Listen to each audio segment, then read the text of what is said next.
bu koinotdagi har bir mavjudotning umumiy intizomni saqlashda belgilik vazifasi bo'ladi hamda shu vazifasini o'rindash uchun harakat qiladi. Har bir maxluqning boshqa narsalarni ko'ra oladigan ko'zi, boshqalarning ovozini anglay oladigan quloqi bor. Agar xohlasangiz bu masalani mundaq bir misol bilan oydinlashtirishga tirishib boqayli. Atmosfera yer yuzidan 1000 kilometr egizlikda xilma-xil gazlardan shakllangan hamda toshdanmi qattiq bir gaz dengizidir. Uning vazifalaridan biri jonliqlarga ziyonli nurlarni sundirib, yer yuziga yetishdan to'sib qelish. Bu hikmatlik ishning haqiqiy ishga oshirg'uvchisi jonsiz gazlar deb qaraganimizda tövendeki asassız fikirlerini qabul qilishga to'g'ri keladi. Birinchi, atmosferaning quyoshning qaysi nurining jonliqlarga ziyonli ekanligini bilalishi uchun oldi bilan jonliqlarning tan qurilmasini bilishi kerak. Shundoq, mazkur jonliqlarga nemining ziyonli, nemining foydali ekanligini farqlantirishi uchun ularning tan qurilmalarini bilishi kerak. Bu faqat hammani mukammal biladigan bir ilm egisi bo'lish bilan mumkin. Ikkinchi, faqat jonliqlarni bilishli kifoya qilmaydi. Buningdan sirt quyoshning nurlarini toniy olishi kerak.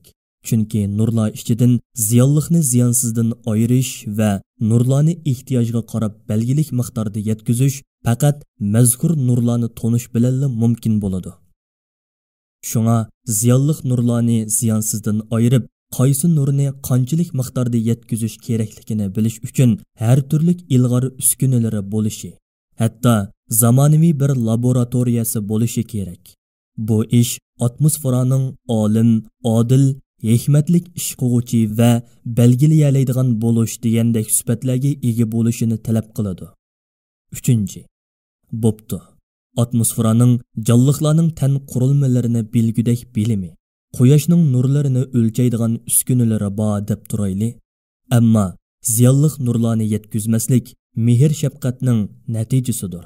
Holbuki u jonsiz ham ongsiz zarrachalarda bundoq mehr shafqat nemish qilsin?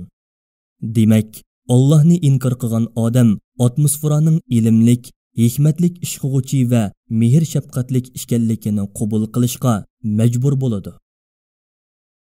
Bu tema haqida yana mundaq bir misol olayli. Bir urug'chiga qaraydigan bo'lsak, bir urug'cha ham gulga, ham o'z turiga, hamda koinotga munosabatlikdir. Gulga munosabatlik bo'lishining sababi mazkur gulning butun lohiyasi shu urug'chaga yoshiringan. Öz turiga munosabatlik bo'lishining sababi o'xshamagan vaqtlarda tikilgan, o'xshash turdagi gullar tikilgan vaqtlarning farqli bo'lishiga qaramay bir kunda ichiladi. Nemishqa? Chunki ular faqat mushundoq shaklda hosil beralaydi. Chunki gullar gul chengining hara va qurut qo'ng'izlarning qanotlariga yepishib, o'xshash turdagi gullardan bir-biriga to'shilishi orqali changlashadi. Agar o'xshash turdagi gullar bir kunda ichilmasa edi, gullarning nasli allaburun qurib ketgan bo'ladi. Boshqa mavjudotlar bilan bo'lgan munosabatiga kelsak, har bir o'simlik va gulchechak atmosferadagi oksigen bilan karbon oksidning tamponligini tangshab turadigan matematikka o'xshash ishlaydi. Ömür bo'yi oksigen ishlab chiqaradigan tamponlikni saqlaydi. Ömür bo'yi karbon oksid sumiradigan gulchechaklar o'lgandimi oksigen ishlab chiqarib turadi. Agar atmosferada karbon oksid gazi ko'payib ketsa, barliq o'simliklar nafaslanishni tezlashtiradi. Endi so'rab baqsak, birinchi, bir urug'cha shunchavala ko'p narsaga munosabatlik. Ajaba bu munosabatlarni kim qurgan? Ikkinchi, gul chechaklar boshqa kunlarda terilgan taqdirdami changlashish uchun bir kunda ichiladi. Ajaba gul chechaklar qanday xabarlashadi? Urug'chidan chiqish kunini qanday bekitadi? Ondan terilgan urug' qanday qilib o'sishini tezlashtirib, ichilish kuniga ulguralaydi? Uchinchi, gul chechaklar va dal-daraxtlar atmosferadagi oksigen bilan karbon oksidning tamponligini saqlash uchun tinim topmay ishlaydi. Ajaba bu ongsiz o'simliklar qandoqsiga bir ximikka o'xshash ishlayalaydi? Miqdorlarni qaysi uskunlariga tayinib o'lchaydi?